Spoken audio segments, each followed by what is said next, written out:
Hello, everybody. Welcome into the Two for Talking podcast. I'm your host, Corey Tusick. We've got comedian Joe Bartnick. You can check him out Wednesday, Thanksgiving Eve, the 26th, at the Broken Goblet in Bensalem, Pennsylvania, with Jim Florentine and Don Jameson. And if you're in the Pittsburgh area, the City Winery, Matt Light, is having an ugly Christmas sweater party on December 13th, and Joe will be on both shows there as well. So definitely check him out and follow him on all his handles. And then, as always, we've got the great Josh Yohe with The Athletic, the scribe that we all get our information from. And guys, game one looked like a sign of things were starting to fall apart over in Sweden. And then game two looked like they righted the ship and got back to playing a clean defensive game. I think they look like they're a playoff team, but we still need to see some more consistency, and especially against some stiffer competition. But first off, Josh, whereabouts are you now, and how was your stay in Sweden? Sweden was great. I had so much fun in Europe, I decided to stay a couple of days longer. I mean, the Penguins don't play until Friday, so what's the use, right, of coming home too early? So I am doing our podcast for the first time ever in Copenhagen, Denmark, because I like to try to be the James Bond of local sports writers as best I can. Lovely little town, I might add. But Sweden was great. The Penguins are so over in Sweden. I mean, that place was like 90% Penguins fans. Nashville bought like a couple of planefuls of fans. So they had like, in one or two sections, they had maybe 500 fans. The rest was all Pittsburgh fans. The Swedes were into the Penguins. And, yeah, it was interesting. Game one could not have gone much worse for the Penguins. They were horrible in that game. Sunday, they played a really impressive game. I think big picture, guys, you get 3 out of 4 points.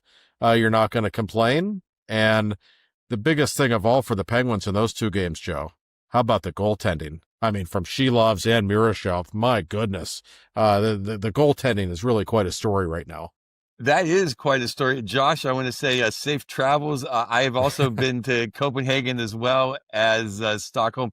Both incredible cities. Yeah. I thought, a lot of team bonding. It was great. I saw Gino eating pizza. That looked fun. And I guess he took Murashov out for dinner.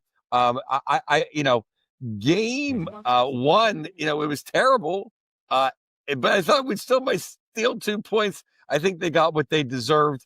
We could get into the minutia of what happened in those last 70 seconds. But I think in the big picture, I would have signed for 3 out of 4 only because it's so hard to take 2 in those situations, because if you lose the first one, you don't want to make that plane trip back, that awful plane trip with no points. I think there's desperation, almost playoff desperation. But in the big picture, I thought Sunday was the first time in about 3 weeks they were playing Dan Muse hockey. They look like they did the first 6 weeks of the season, or how many, I'm bad with math. Oh my God. Kevin Hayes may have found a home as long as Brazeau is on the IR, because he actually fit in up there. I like Kindle having his own line. And because I definitely said last week, why can't anybody play with with Mount Rushmore and the Rusty Razor? And a guy I like, Dewars, looked pretty good there. I thought every decision Muse made was perfect before the Sunday game. And like you said, listen, I know Kevin Hayes can't skate much anymore. Let's be honest, Malkin and Mantha aren't exactly Carl Hagelin out there. Maybe there's something to be said for just 3 guys that kind of play the game at the same pace.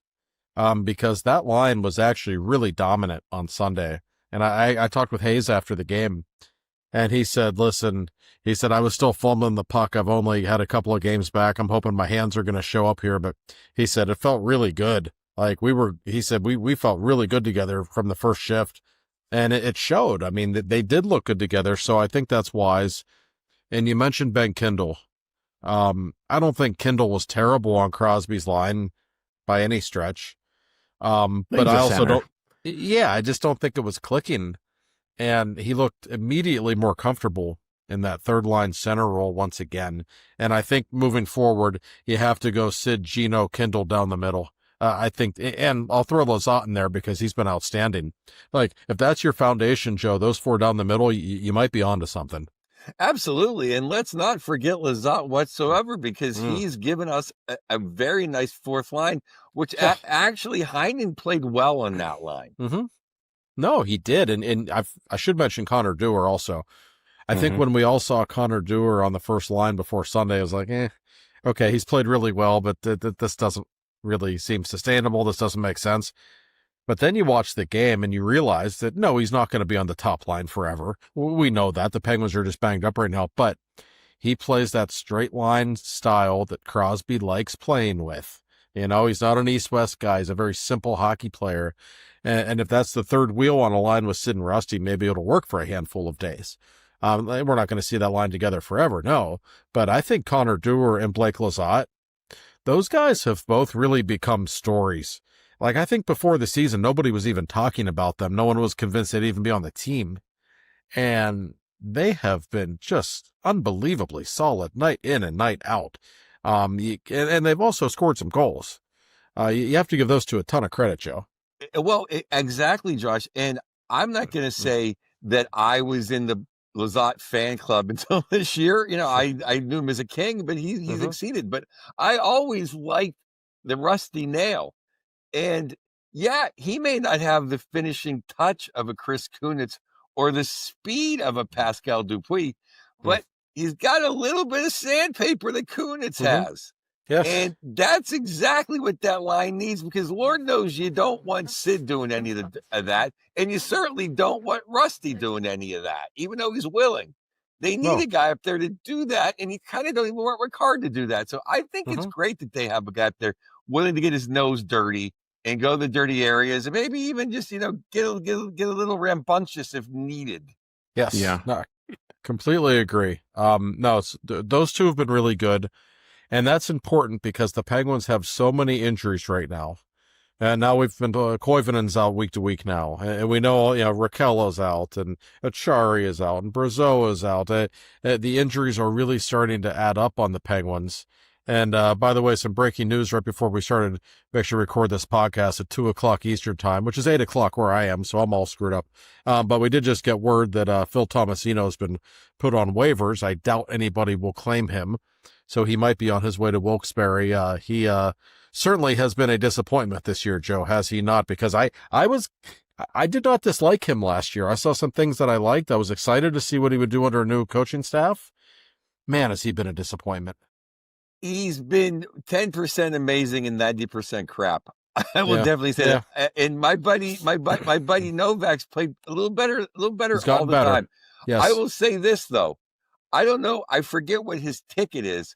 I don't think it's too out of the. Well, you know. Oh, I guess Toronto can't get him because they're like they only have like what I have in my pocket under the cap. Right. But I think there's a lot of teams that need scoring. I can see someone taking a flyer. I mean, all you can do is waive him afterwards. Right. It's not like Seattle couldn't use Tomasino. That's right. No, maybe somebody picks him up. Who knows? Yeah, I'm not. I'm just saying. Like, I mean, you ask me. Yeah, he's not on it. I mean, Tampa Bay's not going to pick him up, but no, you know, somebody might. And he's one of those guys. I mean, listen, he's not without talent. And last year, he scored 10 or 12 goals, whatever it was. Almost every one of them was pretty. Like, he'd score goals and be like, wow, like, look at that pair of hands on this guy, or look at the wheels on this guy. You can see the talent. He's still fairly young. He's, for all that Dan Muse has done a wonderful job of getting so much out of so many players so far, he has not been able to get anything out of Tomasino. He strikes me as a guy that just needed a lucky break. I guess he did play with Gino a little bit, but if he could have somehow snuck on Sid's line and had a couple good months, he could have got a good contract like a few other guys that we know that have lived off of Sid and Gino for the rest of their careers. And Mario for that matter, and Yager for that matter. I mean, a lot of guys have come through and, bought their beach house. That's Robbie Brown didn't just get money. He got a girlfriend out of it too. He sure did. I mean, because and hey, you make your own hay. But it seemed like he had everything. You just never seemed to be in the right place at the right time. Right. To kind of catch lightning in a bottle. But on the same wire, I guess, or the same note, Sammy Poulin has been called up. And let me tell you something, Sam. If you're ever going to make a mark, this has got to be it. with all the injuries. I mean, there's not going to be a better chance to make a statement on your Penguin career than right now, because 3 guys are coming back that are going to top you instantly. Yeah, Right. my initial thought was, if not now, when? Like, this is it, man. This is your shot. He's an easy guy to root for. He's had a lot of, off the ice issues, and he seems to have gotten through them and overcome them. He didn't always look out of place in his cameos at the NHL level. I think the big thing with him, he just has never really had the wheels to function at a high level in the NHL. I was just going to say that. He's like the Gino body double in practice. He can come to the morning skates and play center on that line. Yeah, he's like when quarterbacks like do the scout team for the other team during practice. Yeah. No, I mean, he's not a great skater. He can kind of do everything else. So we'll see what he's able to offer. And I wanted to get back to Tommy Novak real quick. You mentioned Novak. I was pretty hard on him in the first month of the season. I didn't like what I saw. He just progressively keeps getting better and better and better. And I think I mentioned this back in the summer. I was told by people in the organization that Gino specifically, went to the coaching staff this summer and said he wanted to play with Novak at some point, that he thought that was a really talented guy. He thought they could be good together, and they've gotten a chance the last couple of games, and we've seen some good things. And the more Novak goes to the net and gets his nose dirty, I think the better he will operate, because he's got a high skill level. He can really skate. He can do everything with the puck. Josh, so interesting to monitor. Josh, on that point, I think you're absolutely right. I thought he had a good couple games with Gino. I don't think it was a demotion for Novak as much as it was, well, Hayes can't play center. Right. No, I mean. Well, yeah, Joe, we saw, what was the third line on Friday? Was it Hayes and Tomasino? And was it Novak was it those 3 together? I don't think whoever it was. I can't even remember. It was so bad, I can't even remember it now. But it wasn't going to work. It was really clear. And Hayes, for whatever reason, he and Malkin were so good together. And Hayes actually is the one who said it, and he wasn't doing it to beat his own chest. But he did say, he said he thinks on some level, he thinks the game in the same way Gino does. And he wasn't comparing himself to Gino. But I know what he means. I mean, Kevin Hayes doesn't have legs at all anymore.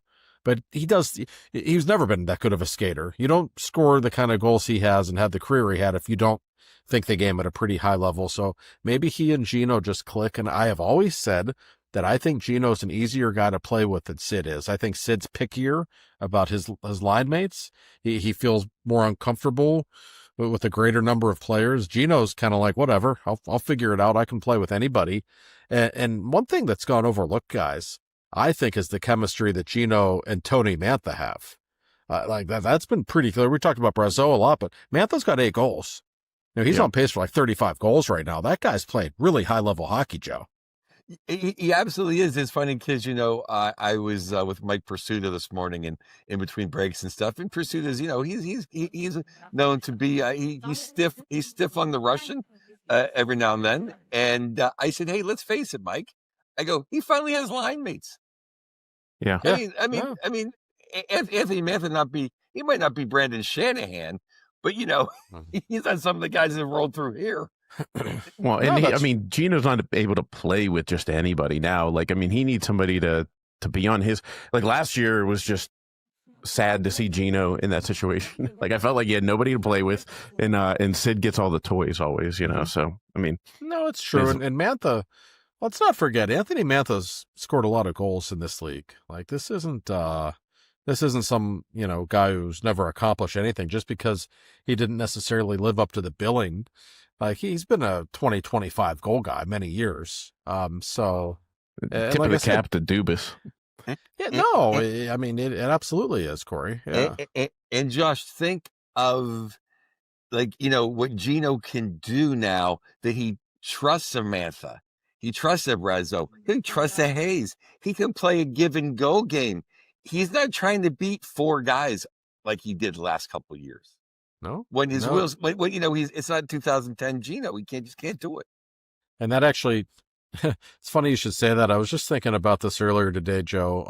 When I was down in Florida last month, we were talking with Paul Maurice before the game, and we said, "What's different about the Penguins now compared to last year?" And he went on a 2-minute soliloquy about how they don't try to beat you one-on-one as much anymore. They don't try to beat you with the stretch pass anymore. There's just 5 guys offering puck support, playing close together and playing at a high level of speed. And that makes me think of what you're saying about Mantha and Gino. You don't see the one-on-one stuff as much. They're just 2 guys who are really functioning well together, and they're just big dudes who are going to the dirty areas and going to the net. We haven't seen that from the Penguins in years, quite honestly, guys who can play that game, but they're doing it right now. Now, do you guys think they're going to continue? I mean, Josh, you touched on this a little bit in your articles. And Joe, I'll throw it to you first, but like rolling the 4 lines, do you think we can keep that? I mean, Josh, you said Sid never really likes to go above 20 minutes, but you know, I mean, to me, Joe, what do you think? Like if we keep Gino in this range of like 18, 20 minutes, like that's going to get the best out of him, right? I think it might prolong, the inevitable dip of just age. I also think Sid played 15 minutes on Sunday. That's might be the lowest he's ever played. There was a game in Minnesota a couple of weeks ago. He played 13 and a half. That's the lowest total of his career. Yeah. So, wow. And if your fourth line is going to be effective, play him. I mean, it's a good thing when everybody feels involved. There's nothing worse than having 2-3 teams inside a team on a hockey team. Yes. But the best teams, the playoff teams, the winning teams, they all roll the lines at least 3.5 deep. No, of course they do, and we've seen that in the playoffs. Even when Sid and Gino were in their primes, you didn't want them playing 25 minutes a night. That's what's killed the Oilers, in my opinion, by the time they get to the Stanley Cup final. And I know we're a long way from talking about that with the Penguins. Even McDavid and Draisaitl in their prime, they playing 27, 28 minutes a night. No, that's not good for forwards. It doesn't work that way. You have to have some kind of balance. We know this. I heard a great hockey reporter from Montreal. He made an excellent point, and I wish I could give him credit, but I will say I can look him up for later. He said, because now the Canadians are facing some injuries, the Docs and the New Hooks, and he's like, it's going to hurt them because if you look around the league, everyone's top 6 forwards are all pretty good. He goes, not everybody has Crosby, not everybody has, Jesus, but everyone's about to say, it's how are your 3rd and 4th liners going? Yeah, and you look at the best teams; they're the teams that are 4 lines deep. Yeah, of course they are. And when the Penguins have been at their best this season, what have we seen? We've seen Ben Kindle. I don't know if I'd call him dominant, but he might be getting close to that level when he gets to play against 3rd-pairing defensemen. You've really got something there. And we've seen that 4th line. That's one of the stories of the season. The job that Lizotte and Dewar in particular have done, and even Achari when he was there, and even Heinen when he's been healthy, he's been fine. That's the difference. And you're right, Joe, it always is the difference. Every team in the league has a good top line. I don't care. Go up and down. And as great as Sid is, he's not like that much better than other teams' top line centers the way he was 10 years ago. There's a lot of great players in this league. You have to have that kind of depth. I don't know that anybody thought the Penguins had that before the season, but maybe they do. And despite all the injuries that they're dealing with, they're still going right along and functioning at a high level. I mean, even Jonas Koponen played pretty good on Sunday. And his vanilla had a little spike of vodka in it. I mean, he played a good game, and I mean, it's amazing. Just, tap of the stick to Mr. Dubas. Because, 2 years ago, you couldn't find 8 servable forwards. No, we got McGroarty sitting down in Wilkes-Barre. Yeah. Yeah. And he's coming soon. He looks great. I watched some extended highlights, and I can't wait. I mean, he's got to be here soon, right? I would think. I mean, I obviously didn't get a chance to see Rucker play in person, or even like you. I just saw highlights of the game from over the weekend, but I do know a couple of people who were there in person. And they both said that McGroarty was the best player on the ice for Wilkes-Barre. Scored a goal, and he was just really, really good all the way around. It's only one game at the AHL level, but that's a big deal. And it's a matter of time until Rucker makes his way to Pittsburgh. And if he can be the guy that we saw in his second stint in April last year, that's a big deal. We know the 4th line is pretty well set, especially when Achari comes back. Good line. But there's going to be a place for Rucker in this lineup, I promise you. Probably on the third line when they're healthy, and that's great. They could use them. Maybe he and Kindle, boy, if those two could be good together, that could give you the makings of a pretty darn good third line, because Kindle, we always talk about how Kindle's better defensively than a normal 18-year-old. Rucker McGorty's really good defensively. We saw that immediately last year. He could play that role for sure on the third line. I wouldn't mind seeing that Mr. McGrody up there with Sid and Rusty, and then you put Raquel down there with Kindle and let Kindle set Raquel up. It's fine. Yeah, no, Yeah. I mean, that's the beauty of having depth. You can tinker and do Do you stuff remember like where we were that. having these conversations last year? I was so happy to get 6 forwards. Remember, I threw a parade. Like, I know. remember, we used to have 4. I'm like, now we have 6. This is amazing. No, I mean, that was it like- is. That was honest analysis. I remember from an episode where we were like, well, we've got 6 NHL forwards now. Like, like, so it's just how about, I mean, I can't say enough about Ben Kindle, but his ability to make some passes, that one behind the back pass that he made from the corner on his backhand, I forget who he set up, didn't go in for a goal, but good Lord, like the kid thinks of the game at a like 25-year-old's level at 18, and he's got the talent. I mean, he's just I can't say enough about him. No, he's, even the last couple of games when he's not putting up the points, he still makes a couple of plays every game. It's like, whoa, how about the vision this kid has? How about the pass he just executed there? He's special. And the more you watch him play, the more you talk with people who know a lot about hockey, they all tell you, boy, Kyle Dubas and Wes Clark really knew what they were doing on that pick. And it's amazing how many scouts I've talked with who, scouts don't ever like to admit they're wrong about anything. I've literally talked with a couple in the last month who said, man, I was wrong about Ben Kindle. That guy's a top 5 player in that draft class. Like we knew he was good. We didn't have any clue he was this good. And obviously the Penguins and Wes Clark and Kyle Dubas did.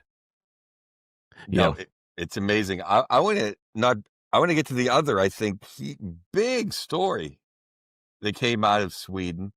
And I'm going to quote my great friend, a great man, a great listener to the show, and the owner of Danny's Pizza, my man Alex, who said, Ryan Graves is serviceable. That's It the looks perfect like word, serviceable. And I said, as long as he's not a liability, it's amazing. He was serviceable. yeah, I wonder if that stint down in Wilkes-Barre did something for him. Maybe the new coaching staff has something to do with it. I think he was better than serviceable the last few games, to be honest. Right. But Josh, let's say like that was a high point. Mhm. If he can just, not be a liability, like I mean, that was the best he's played as a Penguin. By far. I mean, it's not even close. You know, And yes, even though, I mean, obviously the bar is really low for him right now, but if he can be an okay third pairing defenseman, even if he's a very overpaid one, like you take that, you deal with that. We don't know what's going on with Brunick. I think Clifton and Dumba are okay over there. Not great, but they're fine. If that third pairing cannot be a complete liability, that's a huge deal for the Penguins, especially with how good the top 2 pairings have been. So no, I thought Graves, man, especially the game Friday when nobody played very well, he was okay that night. That's like 3 or 4 games in a row now when it's like, you're kind of waiting for him to have a -3 or do something stupid in front of the deputy. He really hasn't. He's actually been perfectly solid. So I give the coaching staff some credit for that, but more than anyone, I give him credit. We've all been critical of him. It's hard not to be. But the fact of the matter is, that takes some guts to go down to Wilkes-Barre to ride the buses, to deal with that kind of humiliation, and then to come back up and to acquit yourself pretty well. So I give him credit. And by the way, Joe, a brief funny story, because you mentioned Ryan Graves accidentally. The first game in Sweden, Friday night, I'm walking around the concourse like an hour before the game. I see some jerk wearing a Rangers Adam Graves jersey. I was just walking around the crowd.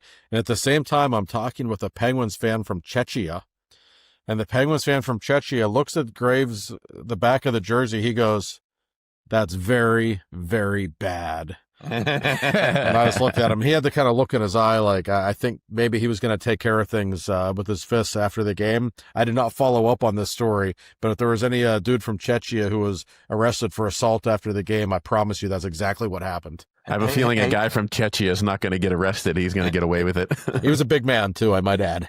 Well, hey, I'm, the only man that the old 2-9er ever spit on. That's right. Yeah, I did hear that. I did. That was great. That's in the book, as a matter of fact. It boils my blood. That's why I can't even say Ryan's name correctly, because I can't say it's the tip of my. When I see that number up there, I want to burn it down. 33 years later, we all still got worked up about it. It's very true. I mean, and it's one of the great Mike Lang lines. I know he's talked about it before, but whenever he said, "Ladies and gentlemen, Elvis and the New York Rangers have left the building," when we beat them, that's one of the best. Choked up at that Ronnie's hat trick. But now the other tip is, I don't think that I mean, could Carlson can't play any better. Oh, I mean, he just. I didn't see it coming. I don't know if he deserves all the credit. I don't know if Dan Muse deserves some of the credit, but this is a completely different Erik Karlsson. And for what it's worth, even his defensive metrics are outstanding this season. He's not giving up. He's not on the ice for goals against. He's not making glaring mistakes, hardly any, quite honestly. He and Wotherspoon have been a fantastic partnership, and I give Wotherspoon credit too. That guy's a good player. He's a great talking about all the good moves Dubas made this summer. He got that guy for 2 years. They've got him next year making nothing too. He's a solid player, and he's bringing out the best in Karlsson. And now all of a sudden, I mean, the Penguins are in a great position. If Karlsson keeps playing like this, great. Let him play out the contract next year. Fine. He's making the Penguins better. If for whatever reason they collapse, fall out of the playoff race, doesn't look like they're going to make it, you could trade him now before the deadline if you wanted and probably get something significant in return. So the Penguins have a lot more leverage with him. Absolutely. I give him credit. Absolutely. I want to get to the, I know you were critical of having Gino out there in the last minute. And I don't think Muse is out there trying to get an empty net goal for Gino. No. I don't know why I guess they don't want Kindle out there at that moment. But I don't think Letang, and my mom just goes, "You just hate Letang." I don't think Letang can be out there in those situations, because if anything, he always makes bonehead plays. And especially in that game on Friday, he was having just a horrible game. I mean, just awful. He could have been responsible for 3 or 4 goals against if Shelovs didn't bail him out. I agree with you, and especially given that there had just been a timeout called by Nashville. So everybody was fresh. They had time to think about what they wanted to do. Listen, I have all the respect in the world for Gino and Letang. Under no circumstances would I have those two on the ice at the same time in a defensive zone face-off, protecting a 1-goal lead with a minute left. It just, I'm sorry. Gino's playing out of position on the wing. Letang's having a terrible game. They're both out there. It just doesn't make sense to me. I didn't get a chance to ask Muse about it after the game. But it was odd to me. And I will tell you in the aftermath, I talked with Ryan Shea. He took responsibility for the play. If you go back and watch, he kind of drifted away from the net.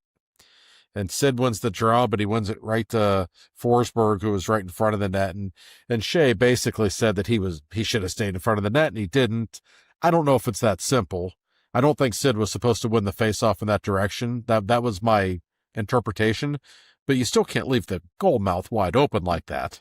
Yeah, I mean, I'm not Scotty Bowman, but I think Gino went out to the point, which I think you're supposed to do. Right. But then if he just would have been lazy, just stood where he was standing, he would have been in the mix of where Forsberg was at. Why wasn't Letang in front of him? I mean, why was somebody in front of that? Right. Yeah, and he was lined up on the left, which was kind of weird all the way by the boards. And Russ and Shea kind of just had a miscommunication. I don't think Russ realized that Shea didn't protect in front of the net until too late. But there were no good camera shots, by the way, because they actually, whoever was NHL Network, whoever it was, they came back kind of late on the face-off. So like the puck's being dropped literally as the camera shot comes back. But as best I could tell from watching the replays and talking with people, I think Russ didn't realize Shea was not in front of the net. And Russ told me, and you couldn't really see on the replays, I don't think, but Rust actually got a stick on that shot. He said that's why Shilovs didn't stop it. He actually deflected it, and it made it much more difficult for Shilovs to make the save. So it was a screw up of a play all the way around. They almost stole 2 points, even if they didn't deserve it. And it was sad for Shilovs because he deserved the donut. His glove looked he stopped 2 breakaways. Yeah. How about that? They actually practiced shootouts in Sweden, and a couple of days later, he stops 2 breakaways, and I thought he was outstanding. His save percentage is .917. That's like one of the top numbers in the NHL right now. Goaltending is not what it was 10 or 15 years ago in this league. There's a real problem at that position in general. I mean, listen, he's 24 years old, and I'm not going to anoint him as a big-time NHL goalie just yet. But he's always been the guy who kind of has had the talent to be that and just hasn't put it all together yet. He looks pretty impressive to me. We'll have a couple weeks and you'll be back on American soil. But there's an interesting debate coming, fellas, when Mr. Jari comes back. That's what I was just going to ask. Boy, did we move Jari him? Played good. It's not like Jari deserves any demotion or whatsoever. Been very good. No. But how do you send Miroshov down? I mean, do you think there's a chance that somebody like Jari's played good enough that somebody takes him and gets him off your books at least? You know, and I mean, good for him. Like I'm happy for him. You know what I mean? So give him a chance. But like we have 3 goaltenders that should be in the NHL when Jari gets back. It's possible. I always caution people. Miroshov has not played many games at the AHL level. He's only played 1 or 2 at the NHL level, and he's still 21. So. Obviously, the physical talent is there, and maybe he's ready now. I don't know. We'll see. I still think if the Penguins could trade Jari, they would do it in a heartbeat. Just because of his contract, and even though he's been very good this season, I don't know how you could ever trust him at this point if you were the Penguins. And we all know that Miroshov is the guy moving forward. At some point, he'll be the number 1 guy. Man, did he impress me on Sunday? And I know he didn't have to make that many 10-bell saves, because frankly, the Penguins had the puck most of the game. But his economy of motion, like, really impressive. Well, we know the athleticism there, but he was just so controlled all game, so poised. You talk about him with guys in the locker room. Like, there were 3 or 4 guys. I brought up his name, and actually in the couple of days leading up to the game, I said, what do you think about Miroshov? And like their eyes just get real big, like kind of like the hockey way player of communicating with you, like this guy's big time. Like they really think he is. He stopped Steven Stamkos in Steven Stamkos' office, which is only small. The only bigger office over there is Ovechkin's. Yeah. I mean, Stamkos is going to the Hall of Fame from his office right there, and he stared him right down. And do you know what I noticed too on a lot of the plays? Like he's there before he needs to be almost. Mm-hmm. Like he tracks the puck so well. Oh yeah, he moves so well, and it's almost like. And you've probably seen it if you watched any of them, but and especially in like practice training camp, his athleticism is unbelievable, but he doesn't have to rely on it. It's a weird situation where usually the athletic goaltender is kind of doing the Dominic Hasek, and I'll make up for it with this and that. And like you said, Josh, his I like that phrasing, economy of movement. I mean, it's just efficient, and he's in the right place. No, there's no wasted energy at all when you watch him play. And like you knew that game was going to be a shutout like halfway through the second period. It's like he's not giving up a goal today. You could just feel it. He's got that calmness about him. I'm not so sure that he's not ready right now. And here's the thing, Jari spoke at practice in Pittsburgh today, I know, or in Cranberry rather. I don't know when he will be ready, but I certainly think Miroshov's going to have at least a couple of more starts before Tristan would be ready. What if he's lights out? What if he pitches another shutout? What if he wins a couple of more games and looks dominant in doing so? I think the Penguins probably still send him down in the short term, but he's not going to be down there for much longer, Joe. Well, here's something, fellas. Mr. Dubas has been known to take a little salary cap hit for a prospect or a first or a draft pick or maybe a serviceable player. There's a lot of really bad backup goaltenders in the league right now. In teams with high expectations, Tampa Bay's backup got shelled the other night. There's a lot of mediocre backup goaltenders. Who's to say someone wouldn't take Jari as a $3 million backup, and we withhold $2 million, and they give us a second round pick and maybe a serviceable AHL player? That would be fine.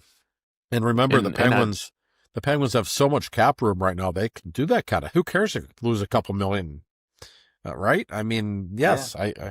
And as good as Jari's been this season, he's been very good. Nobody thinks he's part of the future. We all know he's not. And Shilov's, we talk about Murashov. Shilov's is only 24. He's a really good-looking goalie. So, and Blomqvist, by the way, made his, he's been hurt. He made his AHL debut in Wilkes-Barre for the season anyway. Over the weekend, only gave up one goal, and he looked very sharp as well. So let's not forget about him either.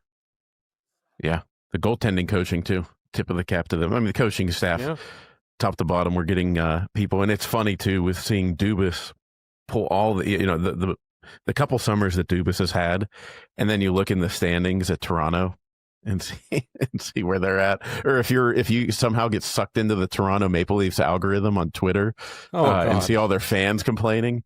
That's where I'm at now. I don't know how it happened, but all I see is Maple Leafs fans complaining. Well, Brad Treliving's a genius. Remember that. Brad Treliving's a genius. What a jerk. I know jerk, but I don't think he's a very good GM. I'll tell you one other thing I really, really, really enjoyed. I love seeing Clifton cross-check Bunning in the back of the head. I was never a Bunning fan, and I never will be. Good. I had nightmares when I heard his name. I was like, "Oh my God, is he back?" And one thing I appreciate about Clifton and Dumba, those two guys play with an edge. They're looking to hit somebody. We haven't seen a lot of that in the Penguins' blue line in recent years now. So I appreciate that they bring that to the table. Hey, I really can't question very many of Dan Muse's pick selections or his thought processes. But I don't think, how did Dumba play himself out of, I know you changed a losing lineup, but I didn't see why Dumba would be relieved of his duties. I tend to agree. I don't know if it was a little bit of like the Little League thought process. Hey, we're in Sweden. Let's let everybody play or something. I don't know. I actually like Dumba a little more than Clifton. I mean, Clifton's been okay. I think Dumba might still be a better player. And Dumba, he definitely brings more to the table offensively as well. He can still really shoot the puck. We saw that in the preseason. He had the one-timer goal he scored in Detroit, I think. It's like, whoa, this guy can really still rip it. So I tend to agree with you, but it's nice to have both of them around. It's nice to have that kind of depth. Well, it's funny. It's safe to say the two best defensemen in preseason aren't playing for us. Brunick and Dumba. Yeah, that's about right. I thought they were going to be our starting defense pair. Yeah, you are not wrong. We'll get to Mr. Brunick here in a second. But we got to get to Mr. Bill Neofis, and I'm sure he probably feels the same way I do when he's watching that game on Friday. Is that it feels like we lead the league in giving up goals with the extra attacker in the last year or two. Like, it's just like way more than I remember. Yeah. And so I'm sure Mr. Neofis was not thrilled with Friday, but happy to see them come together and had a double victory on Sunday. Pucks and whatever football. That never happened. Yeah. Which I think it was the first time in history when the Penguins and Steelers both won on the same day, if I'm not mistaken. So I know they had played, I think it was the 8th time ever they played on the same day, and both teams had never won. So that's good. And Bill was delighted with Sunday's performance. Bill doesn't like the Nashville Predators, in fact. They're one of his teams that he complains about them a lot. They're on his list. Our great sponsor's not a fan, so he was very pleased. And yes, he is Bill Neofis. He is the man who leads our good friends at Neofis Insurance. They are the greatest, and we tell you this on this podcast every week, and we tell you not just because he's our sponsor, but he's a personal friend and just an unbelievable human being. If you have insurance needs, it doesn't matter what they are. Rental insurance, home insurance, fire insurance, car insurance, you name it. Whatever the case may be, Bill and his people at Neofis Insurance Company, they've been doing this since 1960 in the North Hills of Pittsburgh, and they are eager to speak with you Bill represents a lot of big names in Pittsburgh. He also represents a lot of just average Joes who are just normal guys like the three of us, and they need their insurance needs taken care of. So give Bill a call. Tell him we sent you. He always enjoys that. The number is 412-364-3388. NeofusInsurance.com. They are the greatest. Hey, Bill. Thank you, Bill. And I hope Tom Messino has some good car insurance because he'll be driving back and forth. Watch out for all the deer on the turnpike. Yeah. So how important do you guys think this next couple there's two significant stretches coming up here. The handful of games remaining in November, the Penguins should do relatively well. I mean, in the next 3 games, I'd love to see 5 out of 6 points. You almost want that as a minimum. But talk about, we have the week ahead. We always talk about the week ahead, but that goes right into a gauntlet in December. So how important is this little stretch of time for where they're going to end up at the end of the season? Go ahead, Josh. Yeah. Joe, let me start just because I've written about this on a couple of occasions. I think the next 2 weeks are really crucial for the Penguins. Look at the upcoming schedule. Home to Minnesota, they're not very good. Home to Seattle, they're not very good. Home to Buffalo, playing better, but they're still not very good. Then you got the what's become tradition, Toronto in town the Saturday after Thanksgiving, so all the Canadians can come down and shop for Christmas. And they're in Columbus the night before that, the Penguins are. So that's a pretty soft stretch of schedule. Not all bad teams on there, but you want to get it 7 or 8 points out of 10 there, quite honestly. You really do. It's time for some home cooking for the Penguins. They've been on the road more than any team in the NHL so far this season. I think it's important because when you look at their December schedule, at Philly, at Tampa, at Dallas, at Ottawa, where they never play well, at Montreal, which is tough, at Toronto, they got Edmonton in town. Anaheim in town is off to a great start. It's a murderous schedule in December. I really think it's important they stack up some points right now. I agree, Josh. I think I definitely think at least 7 of 10. Yeah. But I think it's totally key to here's exactly what I think is going to happen. I think we're going to get 5 of 6. We're going to lose in Columbus. And I think we're going to beat Toronto at home.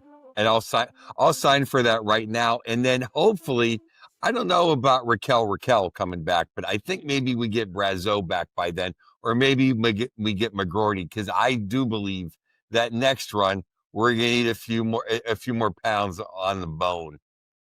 There's some big boys and some big boy hockey coming up. Yeah, totally agree. And we haven't talked about Raquel much. Don't think for a second they don't miss that guy. I mean, that's a 30-goal scorer who's a pretty darn good two-way player who helps your power play. And as good as Sid has been this season, he's done a lot of his damage on the power play. That top line hasn't been great. And I think Raquel's, I don't think Rusty's been quite himself, even though he's putting up his numbers. He and Sid have both looked a little off, even strength in recent games. Having Raquel back, assuming they just make that the top line, which I suspect they will at first anyway, his presence is a pretty big deal. That guy's a good hockey player. That's such a great point, Josh. It's funny. Rusty's become one of the good players that just gets their points.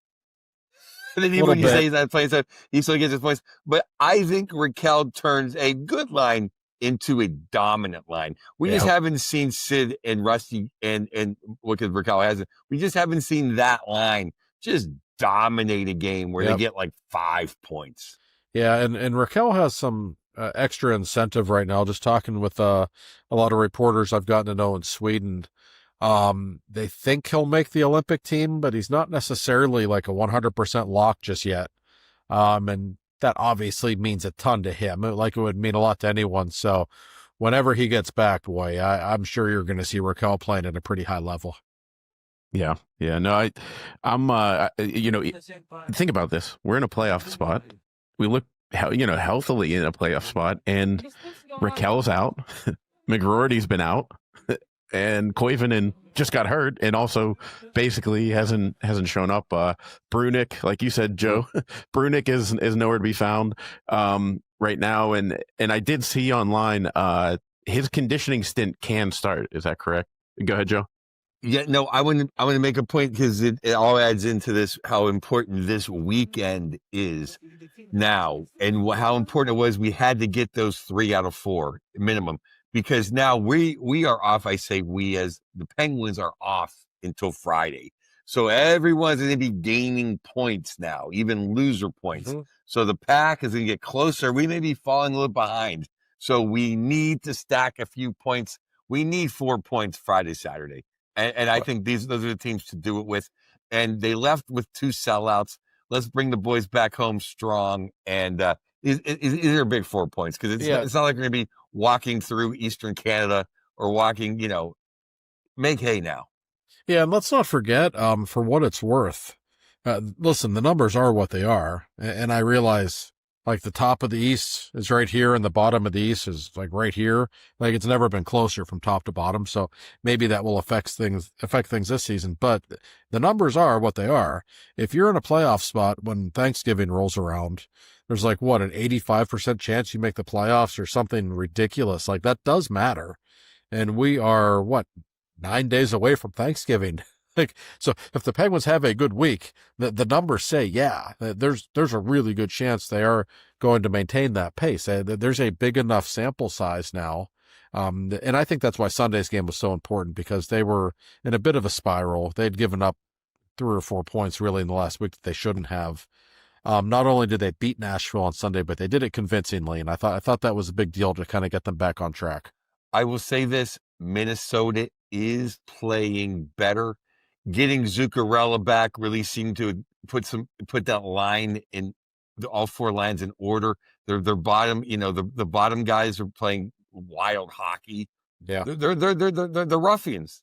The bottom 6, and Zuccarello feeds Kirill. And don't blink with Kirill. He'll put 10 in the back of your net. So no, it's not just the old wild of before where, hey, as long as we get a couple power plays, we're going to win 3-1. But we should win. No, sure. I mean, and you can't take them lightly, and it's tough when you've had a few days off. We've seen from this team the last couple of years, when they have big windows of time off, they don't usually play very well when they first come back. So let's monitor how they look on Friday. Then they're at home against Seattle Saturday, and Seattle's not very good. They've also played really well in Pittsburgh since their inception. For whatever reason, they've won a handful of games in PPG. So not an easy weekend slate, but it's not exactly Panthers Oilers coming to town this weekend either. So I think it's an opportunity for the Penguins to make some hay. Yeah, there just isn't any. Ever since like Columbus is good now, there's just no more easy games anymore. No, yeah. I was look at the standings. Calgary might be the only team that completely stinks in the NHL. I mean, Nashville's pretty bad, but I mean, other than that, like who's terrible? I don't know. I don't. I think there's just a whole lot of average teams out there. I don't think there are many terrible teams. Only a couple. And team is a correct word, but like I was saying before, how everyone's got a good top 6. Almost every team except Calgary, the top 6 is going to kill you. Yeah. Oh, that's right. Yeah. No, yeah. That's very true. And I'm just so glad that we're going to be playing hockey again. Like it was a cool weekend and everything. It was good for you, Josh. I mean, you got to go, travel the world, but God almighty, if I have to sit there, like if I go more than 48 hours with a Penguin game, like I'm sitting here, one of my tabs on my computer is like, who plays college football tonight? Like, oh, Akron at Bowling Green, like I'm watching a bunch of other NHL games, which I like, but At least on Monday and Thursday nights, you have NFL if you need a distraction. These Tuesdays and Wednesdays when the Penguins don't play, that's pretty tough. There's not much going on. I love college football. I can watch it. If I don't have a gig, I watch it from 9 a.m. until 2 in the morning. I love it. But the NFL, if it's not the Steelers, it gets tough sometimes. That Sunday night game was awful. It's not a great product right now. And then the end of it was that was really the worst officiating call I've seen in a long time. It was. Well, it's just proof the NFL is not a great product right now, and yet its TV ratings are off the charts. That's just the power of gambling and fantasy football is all that is. I'm convinced of that, and I respect that. But I'm just saying, it's been a minute since it's been a good product. Speaking of, well, actually, I do want to ask you. So, I mean, let's just clear this up. I guess like Brunick, he can go down to AHL now for a rehab stint, but if he's been here this long, he's not going back to juniors, right? I don't think so. I would be surprised. I wouldn't be shocked at all if we see him go to the AHL for a rehab stint, bring him up in a couple of weeks then and see how it goes from there. It's on the table. It's something they can do. And at this point, it probably makes the most sense. I think we all agree that's where he should be right now anyway. So why not let him get a taste of it? Maybe they let him go play World Juniors for Canada at the end of December. That wouldn't surprise me at all.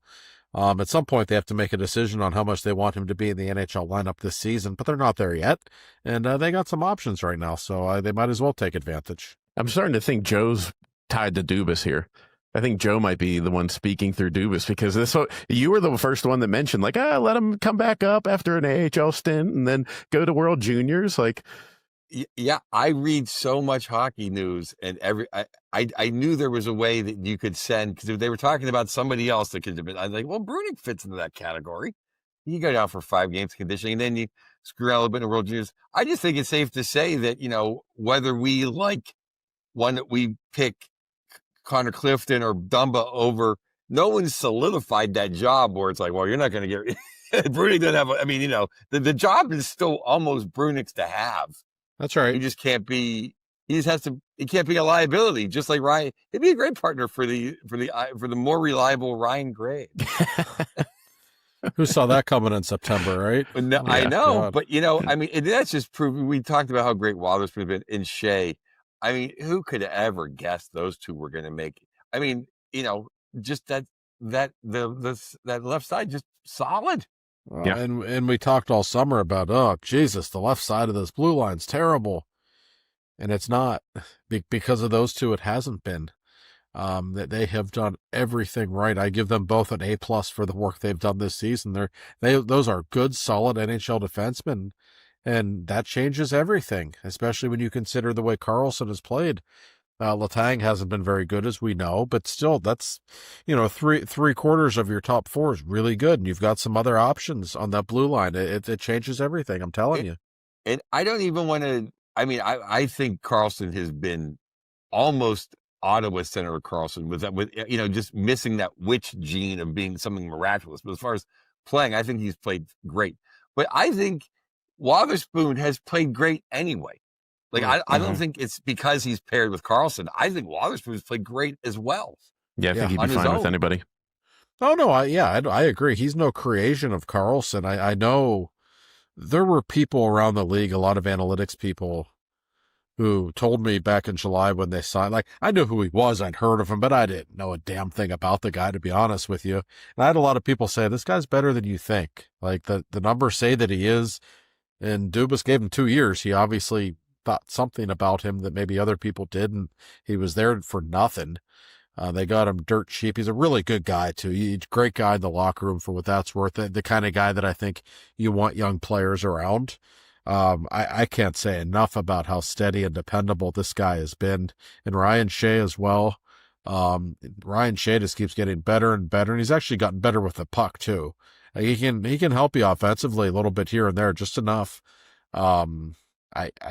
I didn't see it coming with those two, but they have gotten better and better and better. They're a huge part of the Penguins' success. And my God, look at the offseason Kyle Dubas had. He brought in Shelovs, Wotherspoon, Brazo, Mantha. I mean, it just goes on. And the draft that the Penguins had with Kindle and everybody else, who's your kid at Michigan's just tearing it up, Corey. Actually, I was going to tell you guys, I'll give you a little scouting report on him in a second, because I went up and watched him play Penn State on Friday. But go ahead, Josh. No, I was done, but the summer that Kyle Dubas had, boy. If the Penguins make the playoffs, he's got to be almost definitely the executive of the year. I really believe that. Yeah, I want to see him accept his award in Toronto. And Joe, I wanted to say, so I go up. I went up and covered the watch Gavin McKenna, see what's going on with him. I got a lot to say about him in general, but Will Horkoff might have been the best hockey player on the ice in Happy Valley on Friday night. And all I kept thinking to myself is, this is a Joe Bartnick player.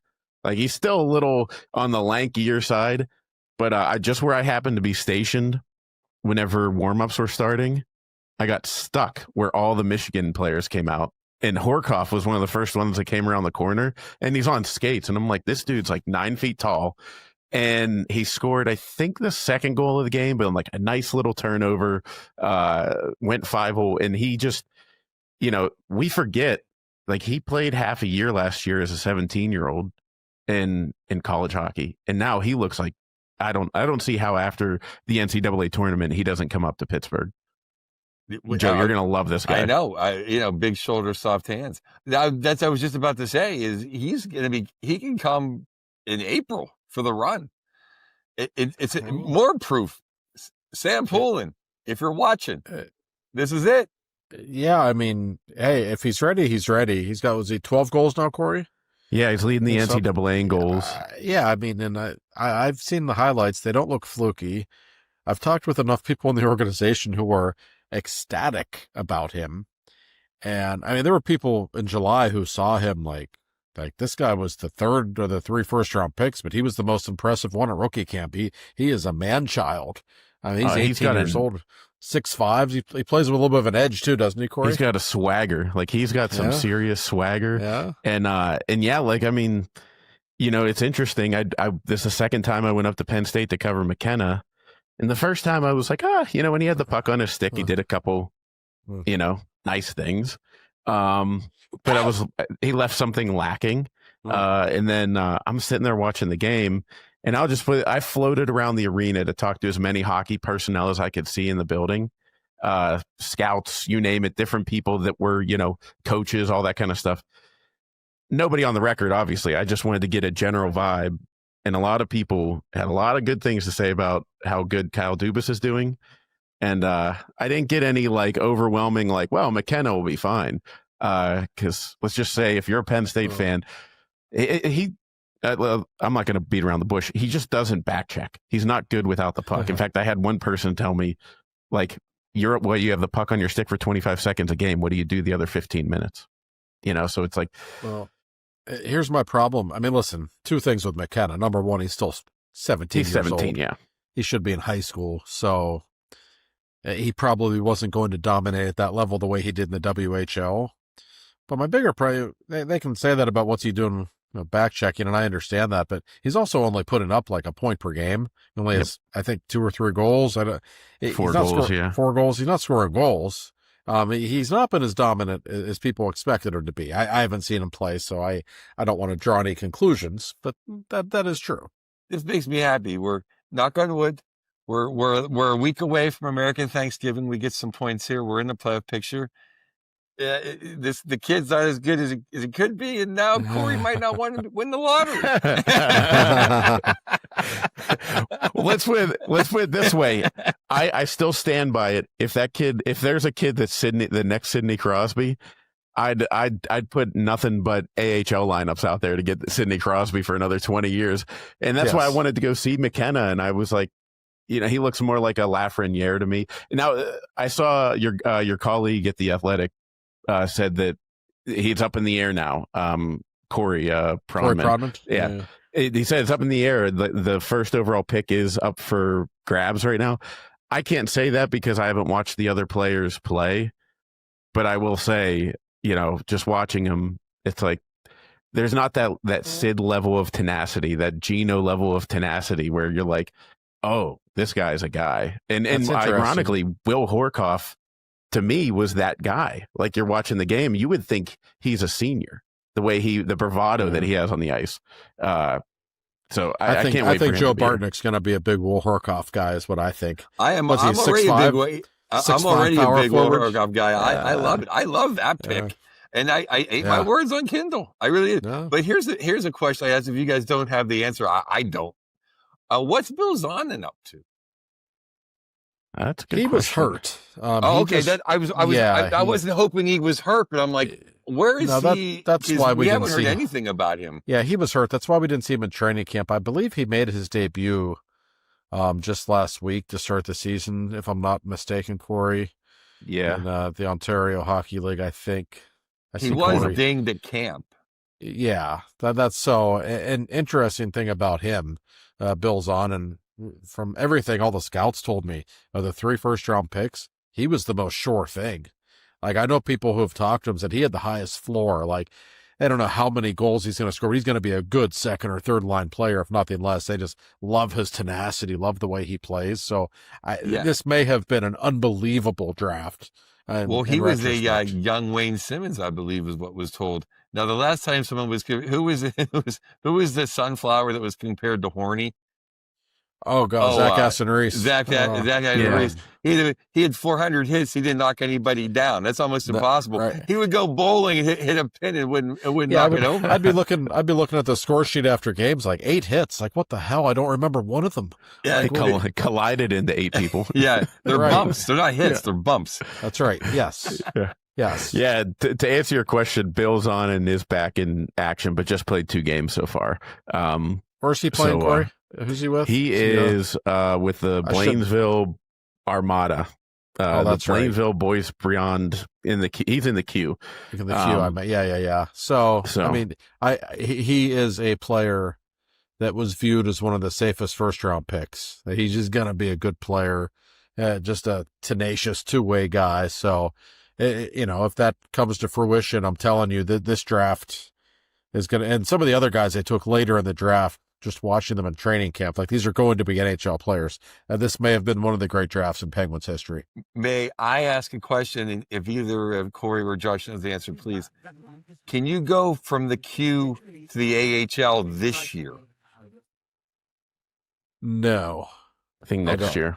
Yeah. So no matter what, Bill's going to be the AHL next year. And I think, unless he comes out like a house of fire, unless he makes the team out of camp. And the funny thing is, there are a lot of people who told me when he was drafted that he was not far from being NHL ready, that he may have been the most NHL ready of the 3 of the first round picks. Now, the injury slowed him down, but I would think he'll be in contention for a job next September if he stays healthy. So he's, by all accounts, really good player. Okay, but then is he old enough, though, to he can go to the AHL then? Or he'll be 20 next year. Okay, so then he doesn't have to go to the Q next year. Okay. And next year, the rule changes anyway, where you're allowed to have one 19-year-old, right? We think so. Right. Yeah, he'll probably be in Wilkes-Barre next year, come to think of it. But that's, the future is getting very exciting for Penguins fans very quickly. And the present isn't so bad either at the moment.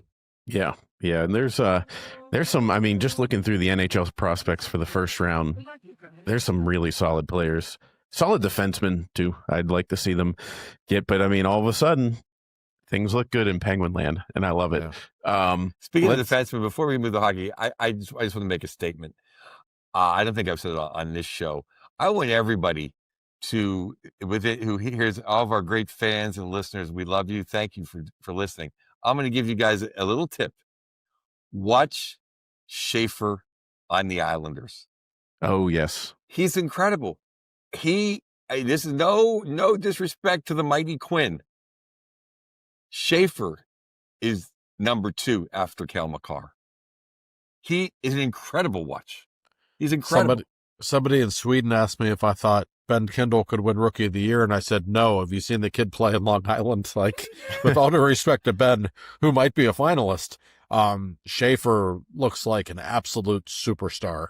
He's unbelievable. He's fun to watch. He's like Cale Makar. You can't not enjoy watching him. No, he always has the puck. He has a gear skating that nobody else has. Is he scary. I mean, he is the real deal. And the Islanders never have exciting players. Like, they never really have star power. Like, Barzal's okay, but not like this kid. I mean, this kid's unreal. He's really special. Yeah, it's funny. The Penn State student play-by-play guy, I saw him again, and he's an Islanders fan, grew up in Long Island. And at the beginning of the year, we both were like, hey, which one of us is going to get McKenna? And then we saw each other and we both kind of were like, he's been a little underwhelming. And he goes, I'm fine. I got Schaefer. I'm good. It's like, I'm not complaining. I love that kid. Love watching him play hockey. So let's get to the Steelers here before we wrap up. It was a weird game. If you had told me that the Steelers take away the 2 touchdowns scored by the defense, the game was going to be 20 to whatever it was, 13 or whatever. Like, you had told me that was going to happen, I would never believed you against the Bengals. The defense stepped up, but Rodgers, to me, does he look a little unsettled, like uncomfortable in the pocket? Like almost like he doesn't trust the offensive line. He's kind of moving around a lot. He doesn't look really comfortable. I don't know what's going on. That's before the injury. Yeah, I think he, for the most part, has been really good this season, but the last couple of weeks, his play has not been as good. He does. If I have to be picky with him, if there's one thing that I haven't been impressed with, I don't think he wants to get hit.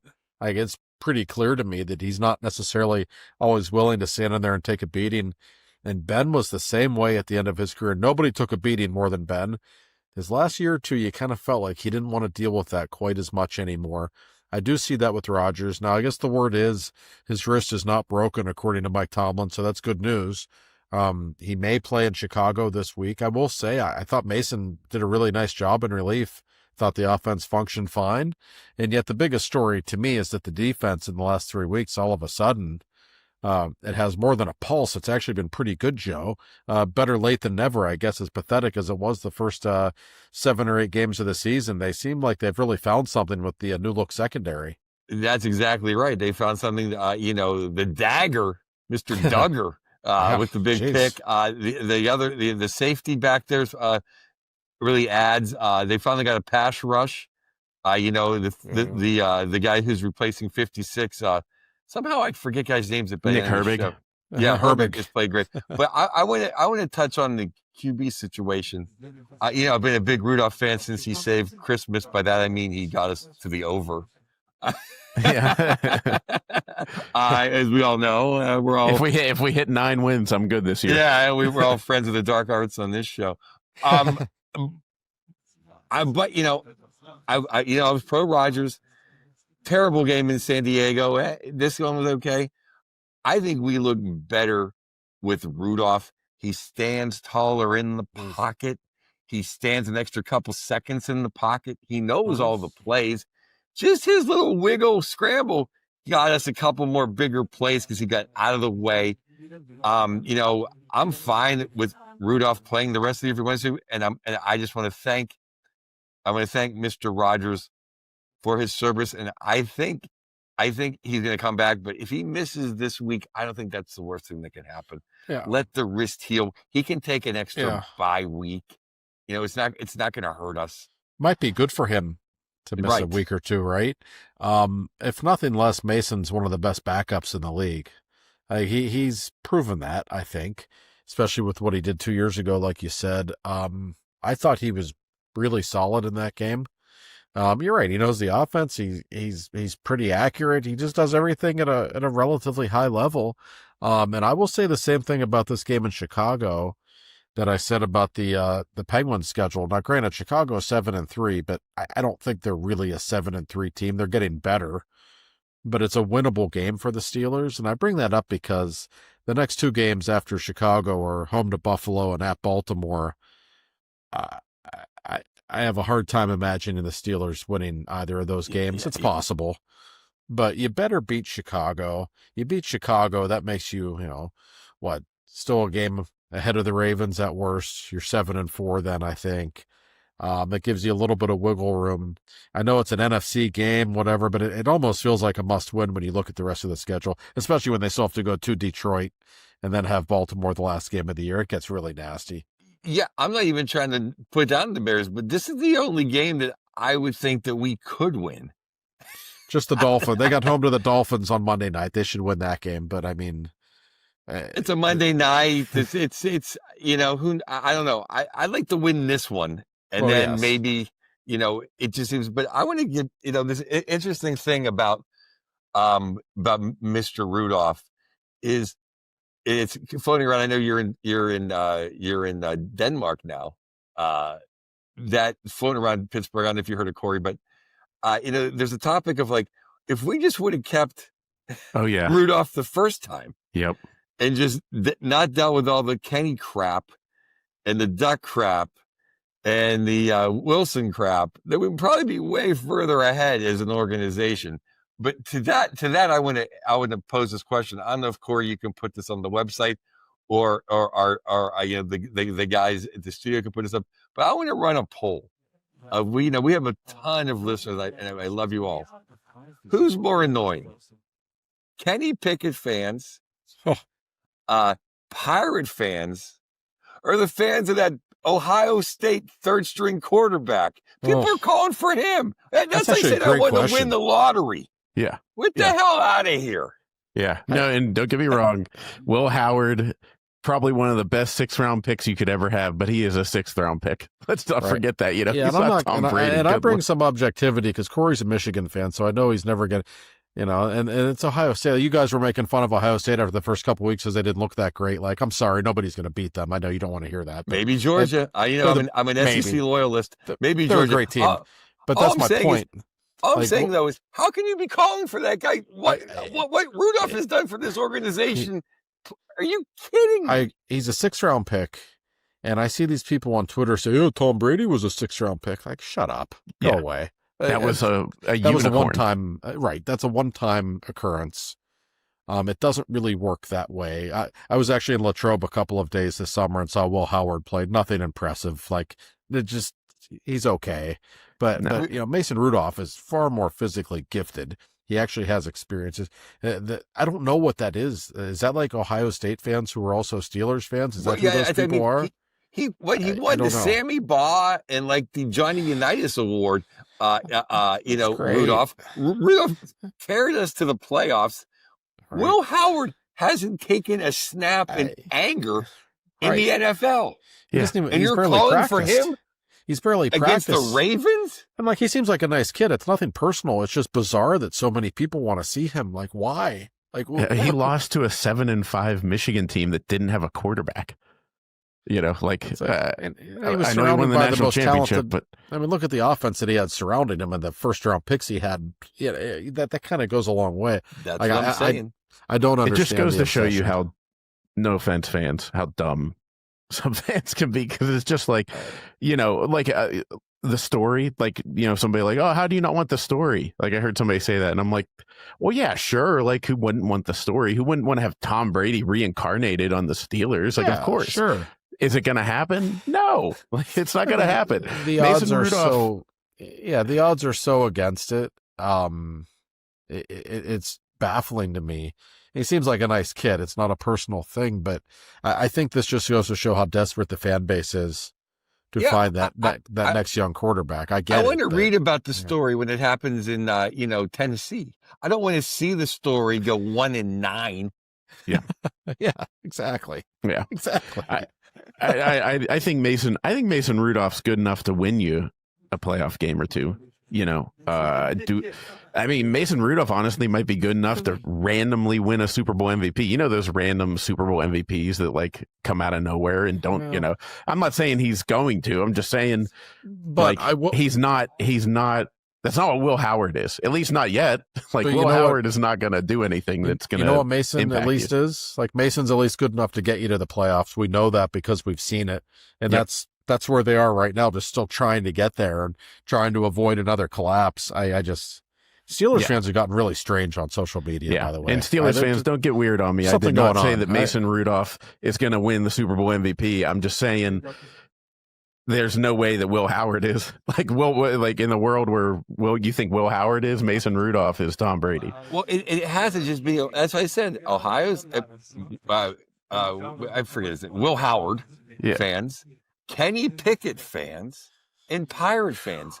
Who's more annoying and clueless? These are delusional people. Yeah, I mean, it's like this. I think it's like the same people. I don't get it. But just on a personal note, I just want to say this.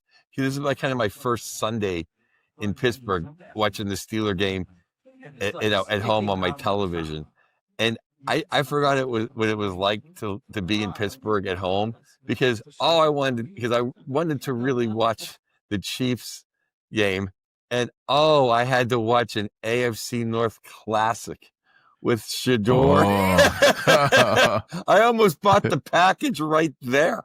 Like, are you kidding? I mean, that's just torture. Why don't you just show a pirate game if you want me to jump off a bridge? You know, it's funny, Joe. So I was actually it's really hard to get NFL games in Stockholm. It's just not a big deal there. But I've met a guy in Sweden. We've become good friends. His name's Alvin. And Alvin says to me, hey, I have the NFL package because I'm a Steelers fan. I'm like, what? Yeah. So we ended up going to a restaurant, and he was able to get it on his laptop. So bunch of friends of mine were there, and we were watching the Steelers play. But afterwards, it was like 10 o'clock at night there after the 1 o'clock games. I said, Alvin, you got to go home. So I go back to my hotel, and I was just listening to games on Sirius radio as I could at least listen to them. And I thought, oh, Shador's in. I got to listen to this. So I turned the Browns broadcast on. Every single time he goes back to pass, the Browns play-by-play guy says, and Shador is backpedaling again for no reason. Shador's running backwards for no reason. You can tell they hate him. And I mean, apparently, by all accounts, he was just awful. And the Browns broadcasters were cracking me up. They were just disgusted.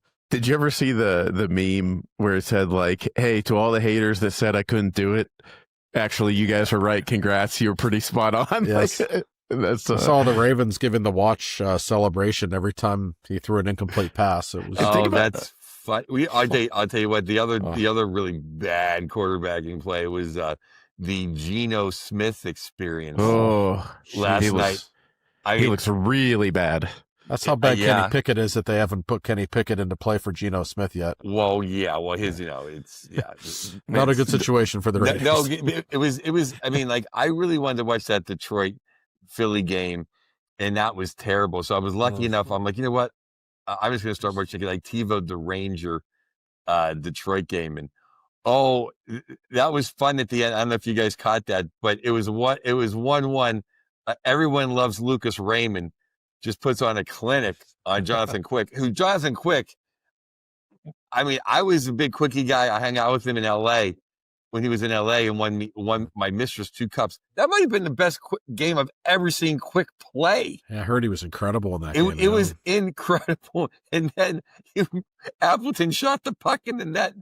As you guys caught the clip, it was caught the I'm like, what's he doing? But then the couple of them Ranger skaters didn't like make any movement. I'm like, whatever.